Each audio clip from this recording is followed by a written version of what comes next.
Arcades in the US are a dying breed, but fond memories of a generation of gamers remember their time spent putting hundreds of dollars worth of quarters into great arcade machines. Hey Shackers, Greg here, and today I'll be going over the top 10 arcade brawlers, or beat-em-ups as they're sometimes called. The list will be determined by a few key things: game design, popularity at the time, graphics, fun factor, and of course our community. The rules are simple.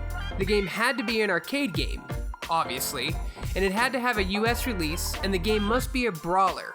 I absolutely love games like Sunset Riders and Metal Slug, but they aren't brawlers, they're run and gun shooters. Also, the game has to be an arcade title first, followed by console ports, and not the other way around. Sorry Battletoads. And for those of you that love arcade games, be sure to check out my series, Shaq's Arcade Corner, for new arcade videos every week. Well, let's insert coin and press start. These are the top 10 arcade brawlers. 50,000? You got 50,000 on Double Dragon?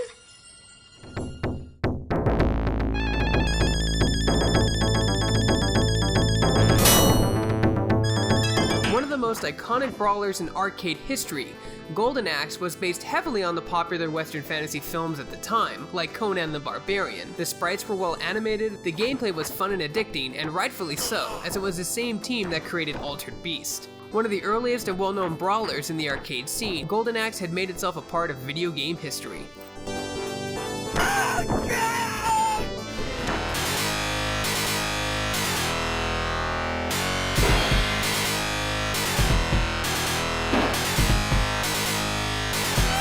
Famous Capcom fighter that would introduce the world to Metro City, and its characters that would go on to become staples in the Capcom fighting scene, like Hagar and Viper.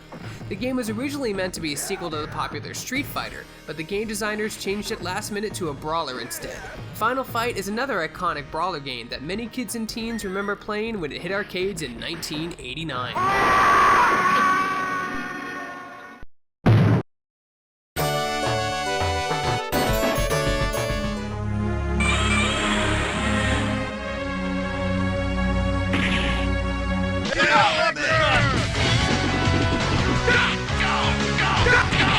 Based on the popular comic book Xenozoic Tales, Cadillacs and Dinosaurs hit US arcades in 1992 and became an instant fan favorite, blending a post-apocalyptic world with a punk rock style and of course dinosaurs. The game itself had a long, convoluted story arc, and had spawned a cartoon TV show to help explain it, which aired the same year the game hit arcades. Another Capcom game that showed us that the Japanese developers really knew how to make a great beat-em-up.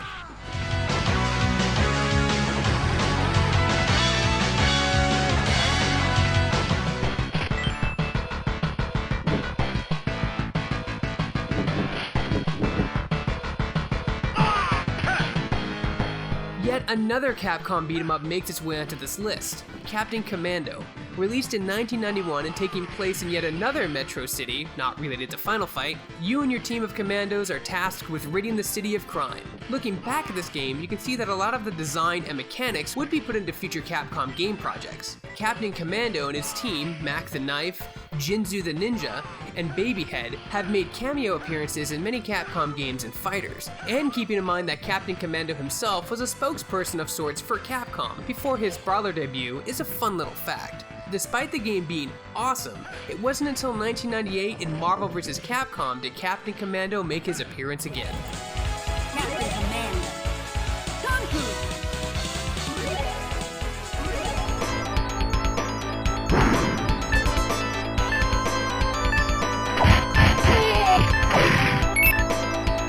If you were ever at a pizza place, bowling alley, or castle park as we called it here, chances are you've played this highly underrated and forgotten arcade game. No, it's not as iconic or well known as some of Capcom's other brawlers like Final Fight or Captain Commando, but Knights of the Round was simply a fantastic beat-em-up experience.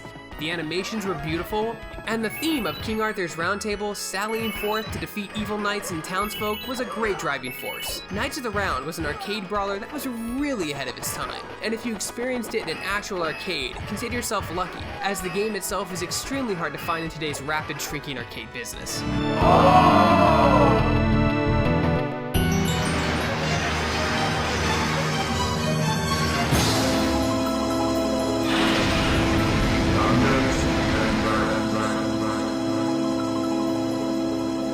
Okay, this is one of the deepest brawlers you'll ever play. Dungeons & Dragons Shadows over Mystara featured multiple classes you could play as, and a huge amount of secret locations, branching paths, and multiple items and spells you could equip and use with your character. Yes, the controls were very awkward, especially when trying to select an item buried in your inventory, while trying to avoid getting stabbed by enemies, but my god, in a generation of mindless beat-em-ups where you mostly just jump and press the attack button, this game was amazing. Not so much to everyone though, since the game's mechanics aren't really self-explanatory, and probably took people a roll of quarters until they finally figured out how everything worked.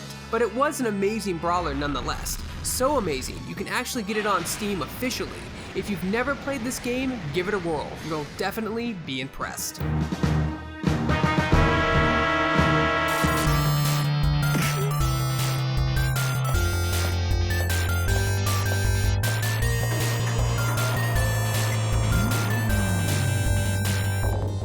In 1987, one of the most popular and influential brawlers hit arcades, the famous Double Dragon. For a time, the arcade was controversial for Billy or Jimmy hitting women enemies and women being hit, but once the shock value decreased, people saw that it really was a well-designed arcade fighter. It was ported to every home platform imaginable and it spawned multiple sequels and remakes, but the first was very unique in its own right, and a lot, if not all, arcade brawlers took inspiration from it for future beat-em-up games.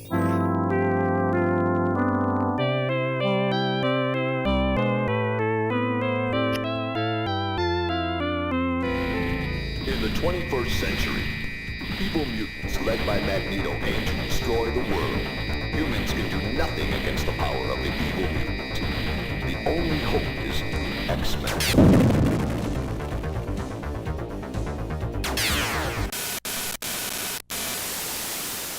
Way before Disney made it cool to like superheroes, we had X-Men Arcade, with 2 different cabinets, a normal 4-player one, and if you were lucky enough, you had the ultimate double-screen 6-player cabinet, which was awesome. The X-Men game itself was designed around an animated pilot for an X-Men related cartoon show. However, it went through a huge redesign and we got the animated series we all know and love today.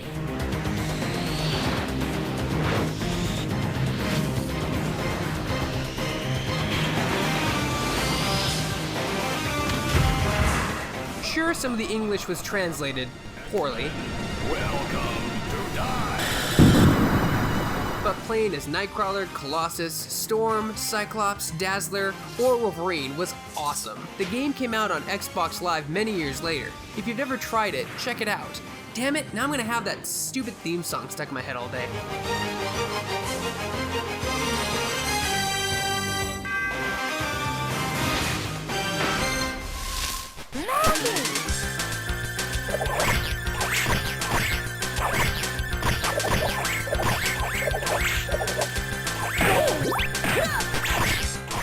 If you were a kid in the 90s, hell, if you're a kid now, you've probably heard of this long-running cartoon show called The Simpsons. Well, a lot of video games weren't kind to the property and they sorta sucked. However, the Simpsons Arcade game was, and still is, one of the best Simpsons-based games ever made. You could play as anyone from the Simpsons family, minus Maggie. The cabinet supported up to 4 players and had these cute little mini-games in between levels, which were kind of unique for the time. The music and animation are simply gorgeous, mimicking the style and humor of the show near perfectly, and the famous voice cast returned to the game as well. I love this game. Say what you want about the Simpsons over the last few years, but this game was fantastic fun.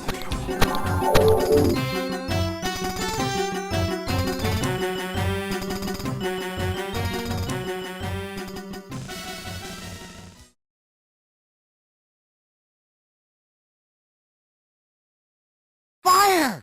Hang on, April.